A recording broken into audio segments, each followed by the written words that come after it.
የአሜሪካ የፓስፖርት ሕግ ለውጥ የልጅ ማሳደጊያም ቻይልድ ሰፖርት ዕዳ ያለባቸው ዜጎች ላይ የተጣለው ጥብቅ እገዳና መፍትሄዎቹን የተመለከተ ዘገባ ይዘን ቀርበናል። በተለይ የአሜሪካ ፓስፖርት ሕግ ለውጥ ምን ይመስላል? የልጅ ማሳደጊያ ቻይልድ ሰፖርት ዕዳ ያለባቸው ዜጎች ምን ማድረግ አለባቸው? ጠቃሚ መረጃዎችን ለእናንተ ይዘን ቀርበናል። እስከ ፕሮግራማችን ፍጻሜ አብራችሁ እንድትቆዩ ለቻናላችን አዲስ የሆናችሁ ቤተሰቦች ላይክ፣ ሰብስክራይብ፣ ሼር እንድታደርጉ በአክብሮት ጋብዘናል። ወደ ጉዳያችን እናልፋለን። በአሜሪካ የምትኖሩ የአሜሪካ ዜግነት ኖሯችሁ ወደ ተለያየ ሀገራት መንቀሳቀስ የምትፈልጉ ወይም ወደ ትውልድ ሀገራችሁ ወደ ኢትዮጵያ መምጣት ለምትፈልጉ ወገኖቻችን በሙሉ እንድታውቁት ይህንን መረጃ ወደ እናንተ እናደርሳለን። እንግዲህ ወገኖቻችን ይህ መረጃ እንዲደርሳችሁ ላይክ፣ ሰብስክራይብ፣ ሼር ማድረግ አሁንም በድጋሚ እንዳይረሳ ልታውቁት የሚገባ ወሳኝ መረጃ ነውና አዲስ ነገር ነውና ይህንን ነገር ወደ እናንተ እናደርሰዋለን። እንግዲህ አዲሱ ሕጋዊ መመሪያን ይዘን ቀርበናል። በመግቢያችን ላይም እንደተናገርነው የአሜሪካ ውጭ ጉዳይ ሚኒስቴር ዲፓርትመንት ኦፍ ስቴት ከጤናና ሰብአዊ አገልግሎት መስሪያ ቤት ጋር በመተባበር የልጅ ማሳደጊያ ወይም ደግሞ ቻይልድ ሰፖርት ዕዳ ያለባቸው አሜሪካውያን ፓስፖርታቸው ሙሉ በሙሉ ሰርዟል ወይም ሪቮክ የማድረግ እርምጃ በሰፊው እየወሰደ ይገኛል። ይህ የሕግ እርምጃ በተለይ በሺዎች የሚቆጠሩ ሰዎችን እቅድ፣ ጉዞና መጀመሪያ እንግዲህ ቀደም ሲል እንደገለጽ ነው መደበኛ ሕይወት እያስተጓጎለ ይገኛል። ብዙዎች ጉዳዩን ከሀገር ከመውጣት ጋር ብቻ የተያያዘ አድርገው ያዩታል። ነገር ግን ከሀገር ውጭ ያሉ ወይም ያላችሁ ፓስፖርታችሁ ቢሰረዝ ምን ይገጥማቸዋል? ይህንንም አያይዘን ወደ እናንተ እናደርሰዋለን። እንግዲህ ወደ አሜሪካ እንዴት መመለስ ትችላላችሁ? ይህ ሕግ በተለይ ደግሞ እናንተ ወይም ደግሞ የምታውቁት ሰው በቀጥታ ሊነካው ይችላል። ለሚቀጥሉት 8 እና 9 ደቂቃዎች እንድትከታተሉን በተለይ የሕጉን ሂደት ምን ይመስላል፣ ዝርዝር ጉዳዩን፣ መፍትሄዎቹን ወደ እናንተ የምናደርስ ይሆናል። ይህን ቪዲዮ ስትከታተሉ ለውድ ቤተሰቦቻችሁ፣ ለጓደኞቻችሁ፣ ለሚመለከታቸው ሰዎች ሼር ማድረግ እንዳትረሱ።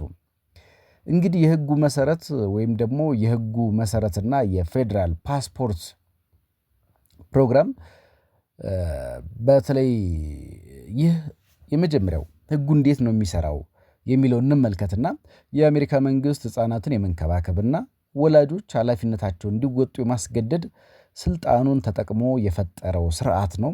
ፓስፖርት ዲኒያል ፕሮግራም ይባላል። የገንዘብ መጠኑ ሕጉ እንግዲህ ሲግኒፊካንት ወይም አውትስታንዲንግ ዴቢት ወይም ደግሞ ከፍተኛ ዕዳ ክምችት ይላል።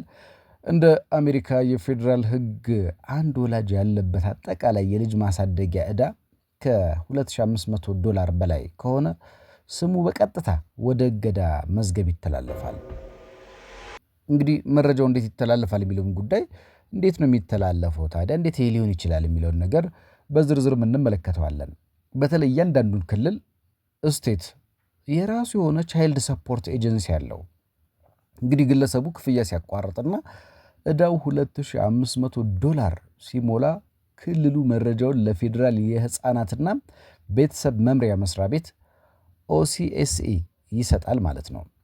እሱ ደግሞ በቀጥታ ለውጭ ጉዳይ ሚኒስቴር ዲፓርትመንት ኦፍ ስቴት ያስተላልፋል። እንግዲህ እርምጃው ምንድን ነው? ምን ይከተላል? ከዛስ በኋላ የሚያመጣው ጣጣ ምንድን ነው የሚለውን ነገርም በስፋት እንመለከታለን።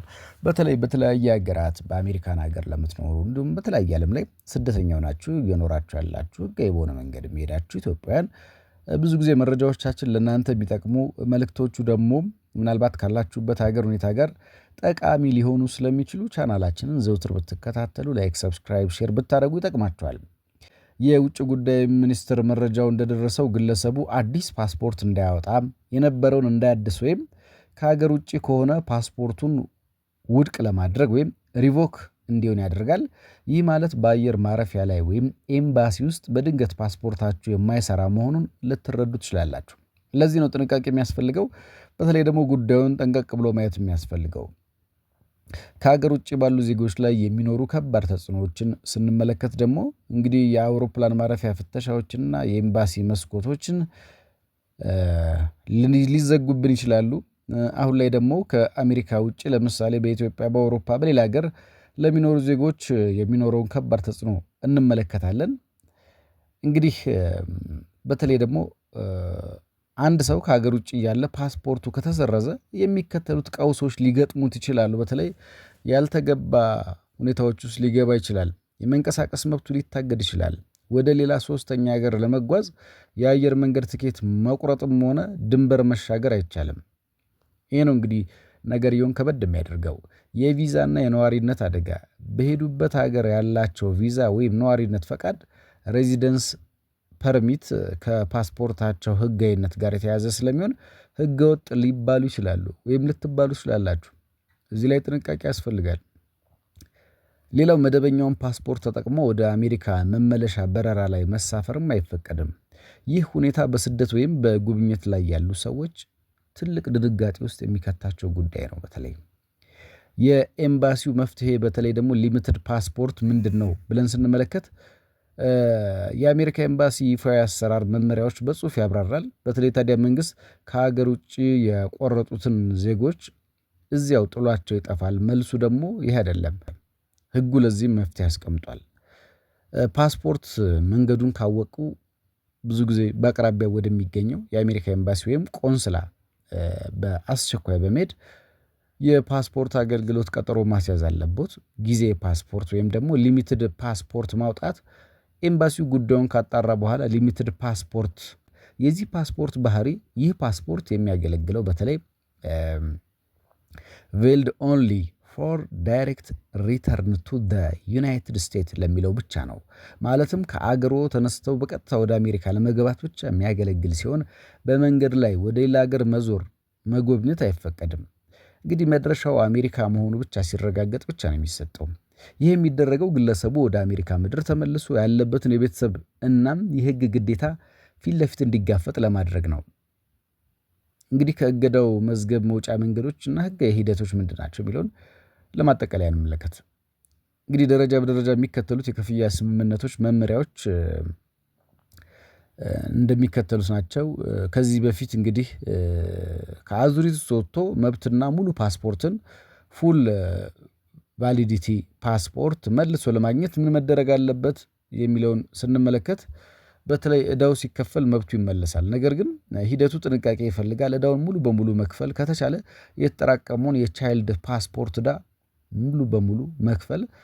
በተለይ የክፍያ ስምምነቱ ፔመንት አግሪመንቱ ሙሉ መክፈል ካልተቻለ ጉዳዩን ከሚከታተለው የክልል ኤጀንሲ ጋር በመነጋገር ፍርድ ቤት የሚቀርበውን ወይም የሚቀበለውን ወርሃዊ ክፍያ ስምምነት መፈረም። የመጀመሪያው ክፍያ መፈጸም ሂደቱ ክፍያ የፈጸሙት ለክልል መስሪያ ቤት ነው፣ ክልሉ ወይም ደግሞ ለፌዴራል ነው ማሳወቅ ያስፈልጋል።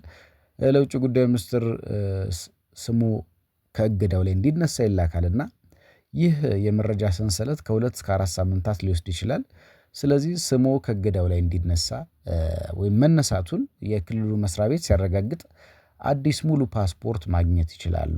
ለማጠቃለያ ያህል እንግዲህ ውድ ተመልካቾቻችን ዛሬው በሰፊ የተመለከትነው የአሜሪካ ፓስፖርትና የልጅ ማሳደጊያ ዕዳ ህግ መንግስት ለህፃናት መብት ደህንነት ምን ያህል ጥቅም ትኩረት ሰጥቶ እንደሚያይ ነው የሚያመለክተው።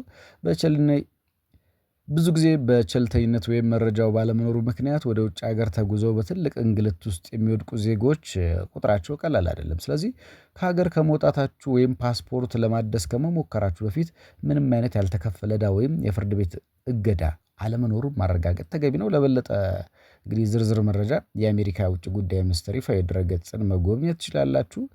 አስተያየታችሁ ምንድነው? በተለይ የወላጆች መብት የሚገድብ ጥብቅ ህግ ነው ወይስ የህፃናትን መብት ለማስከበር የተበጀ ምርጥ መፍትሄ ነው? ሀሳባችሁን ኮመንት ላይ ጻፉልን።